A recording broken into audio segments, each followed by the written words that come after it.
নমস্কার, সুরজিৎ মান্না ক্রিয়েশনস চ্যানেলের পক্ষ থেকে তোমাদের সবাইকে সুস্বাগতম। আশা করি তোমরা সকলে ভালো এবং সুস্থ আছো। আমি তোমাদের জন্য এই ভিডিওটিতে তুলে ধরছি 2026 সালের ক্লাস 7 তথা সপ্তম শ্রেণীর ছাত্রছাত্রীদের জন্য রায় ও মার্টিন প্রশ্ন বিচিত্র থেকে সেকেন্ড ইউনিট টেস্ট তথা দ্বিতীয় পর্যায়ক্রমিক মূল্যায়নের জন্য ইতিহাসের 2 নম্বর মডেল স্কুলের প্রশ্নপত্রের সেটটি সম্পূর্ণ সমাধান করছি। তার আগে তোমাদের কাছে অনুরোধ, তোমরা ভিডিওটি না টেনে পুরোটা দেখো। ভিডিওটি কেমন লাগলো কমেন্ট করে জানিও, ভিডিওটিতে লাইক দাও এবং শেয়ার করো, এবং চ্যানেলে নতুন হলে চ্যানেলটিকে সাবস্ক্রাইব করে চ্যানেলের সঙ্গে যুক্ত হয়ে যাও। আলোচনা শুরু করছি। 268 নম্বর পেজের 2 নম্বর মডেল স্কুল বইতা MN হাই স্কুল HS এই স্কুলের প্রশ্নপত্রের সেটটি সম্পূর্ণ সমাধান করছি। তোমরা পুরো ভিডিওটি লক্ষ্য করো।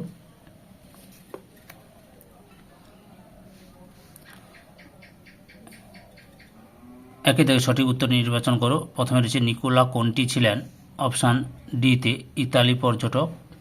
2 নম্বরে তকাভি ঋণদান প্রকল্প চালু করেছিল অপশান ডিতে মোহাম্মদ বিন তুগলক। 3 নম্বরে জৌনপুর রাজ্য দিল্লি সুলতানের অন্তর্ভুক্ত হয় অপশান এতে বহুল্য লোদি। 4 নম্বরে আরবি ভাষায় ইলম শব্দের অর্থ অপশান বিতে জ্ঞান। 5 নম্বরে অটোমান তুর্কিদের আমলে ইকতা ব্যবস্থার পরিবর্তে অন্য একটি ব্যবস্থা প্রচলিত ছিল, তা হল অপশান বিতে তিমার। 6 নম্বরে আকবর চিতোর জয় করেন অপশান বিতে 1568 খ্রিস্টাব্দে। 7 নম্বরে মোগলদের সময় স্বর্ণমুদ্রাকে বলা হতো অপশান সিতে আশরফি। 8 নম্বরে ডিউক অফ আল বুকার্ক ভারতে এসেছিলেন অপশান সিতে পর্তুগাল থেকে। 9 নম্বরে শের শাহের মৃত্যুর পর তার পুত্র যে ক্ষমতায় আসেন তিনি হলেন অপশান বিতে ইলিয়াস শাহ। 10 নম্বরে মোহাম্মদ বিন তুগলক নতুন করে রাজধানী তৈরি করেছিলেন অপশান বিতে দৌলতাবাদে। 2 থেকে কস্তমের সঙ্গে খস্তমে মেলাও। জাহান পনাহ মোহাম্মদ বিন তুগলক, কিলোঘড়ি প্রাসাদ, কায়কোবাদ, চন্দননগর, ফরাসি, শ্রীরামপুর, তিনেমার, চুঁচুড়া, ডাচ। এরপর 3 দাগে নিচের যে কোনো 7টি প্রশ্নের উত্তর দাও। প্রথম হচ্ছে বাহমনি রাজ্যে দেশীয় অভিজাতদের কি বলা হতো? দমিনী। 2 নম্বরে খানুয়ার যুদ্ধ কত খ্রিস্টাব্দে হয়েছিল? 1527 খ্রিস্টাব্দে। 3 নম্বরে আকবর কত খ্রিস্টাব্দে দহশালা ব্যবস্থা চালু করেন? 1580 খ্রিস্টাব্দে। 4 নম্বরে রাঠোর যুদ্ধ কাদের মধ্যে হয়েছিল? ঔরঙ্গজেব ও রাঠোর রাজপুতদের মধ্যে। 5 দাগে চিরাগি দিল্লি কাকে বলা হতো? শেখ নাসির উদ্দিন মাহমুদকে।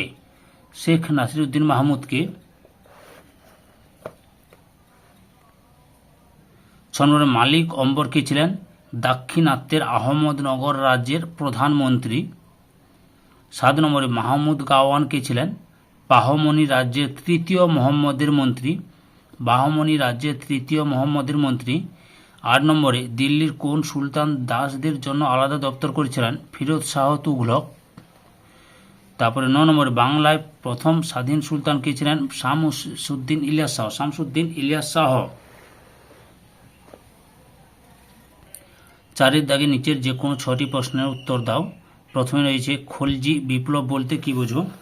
উত্তরটি লক্ষ্য করো। খলজি বিপ্লব কাকে বলে? এই প্রশ্নের উত্তরগুলো আমি রায়ান মার্টিনের সহায়ক বই থেকে দেখাচ্ছি। এখান থেকে শুরু করে এতটা পর্যন্ত লিখবে। 2 নম্বরে রয়েছে পানিপথের প্রথম যুদ্ধ কবে কাদের মধ্যে হয়েছিল? উত্তরটি লক্ষ্য করো। পানিপথের প্রথম যুদ্ধ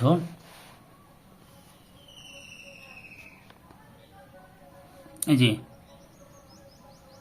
1526 খ্রিস্টাব্দে পানিপথের প্রথম যুদ্ধ হয়েছিল বাবর এবং ইব্রাহিম লোদির মধ্যে। 3 নম্বরে তুরস্ক দণ্ড বলতে কি বোঝো? উত্তরটি দেখো। তুরস্ক দণ্ড বলতে কি বোঝো?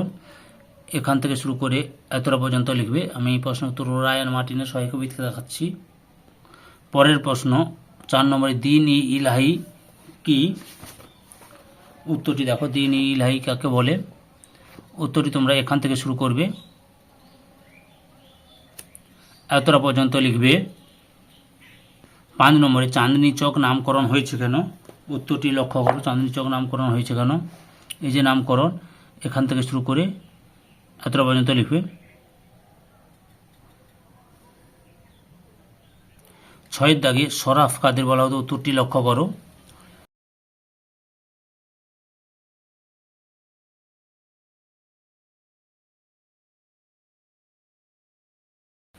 সাথে দাগে কারা রাজিয়ার সমর্থক এবং কারা তার বিরোধী ছিল, উত্তরটি লক্ষ্য করো। রাজিয়ার সমর্থক এবং বিরোধী, এই যে এখান থেকে শুরু করে এতটা পর্যন্ত লিখবে। রাজিয়ার সমর্থক, রাজিয়ার বিরোধী। 8 নম্বর দাক্ষিণাত্য ক্ষত বলতে কি বোঝো, উত্তরটি লক্ষ্য করো। দাক্ষিণাত্য ক্ষত এখান থেকে শুরু করবে,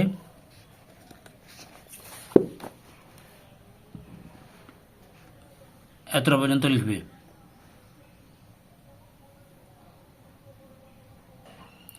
5 দাগের নিচের যে কোনো দুটি প্রশ্নের উত্তর দাও। প্রথমে হচ্ছে হোসেন শাহী ও ইলিয়াস শাহী আমলে বাংলার সাংস্কৃতিক উন্নয়ন সংক্ষেপে উল্লেখ করো, উত্তরটি দেখো তোমরা এখান থেকে শুরু করবে, এতটা পর্যন্ত লিখবে। টিকা লেখো আকবরের রাজপুত নীতি।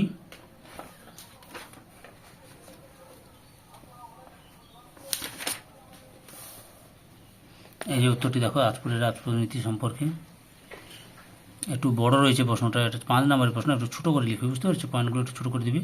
এখান থেকে শুরু করবে, এতটা পর্যন্ত লিখবে, ছোটো ছোটো লিখবে, বুঝতে পেরেছ? পরের প্রশ্ন 3 নম্বর বিদেশি পর্যটকরা বিজয়নগর রাজ্যের কিরূপ বর্ণনা দিয়েছে, সে লক্ষ্য করো, উত্তরটি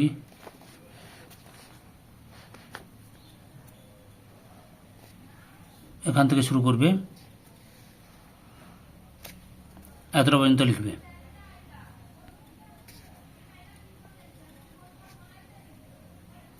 4 নম্বরে রয়েছে শাহজাহানাবাদের নাগরিক চরিত্র কেমন ছিল, উত্তরটি দেখো। রায়ান মার্টিনের সহায়ক বই থেকে প্রশ্নের উত্তরগুলো তোমাদের দেখাচ্ছি।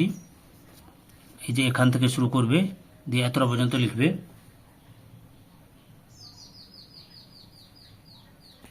6 দাগে নিচের যে কোনো দুটি প্রশ্নের উত্তর দাও। প্রথমে রয়েছে শের শাহের শাসন ব্যবস্থা সম্পর্কে সংক্ষেপে আলোচনা করো, উত্তরটি দেখো এখান থেকে শুরু করবে,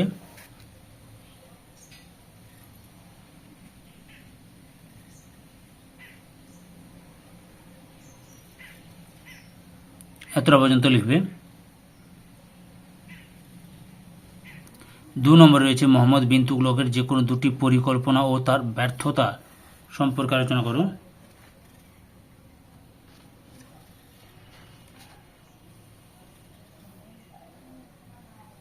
আচ্ছা, প্রথমে তোমরা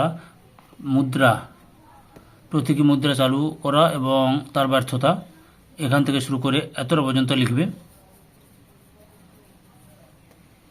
এরপরে তোমরা রাজধানী পরিবর্তন এবং তার ব্যর্থতা, এরপরে লক্ষ্য করো যে রাজধানী পরিবর্তন এবং তার ব্যর্থতার কারণ,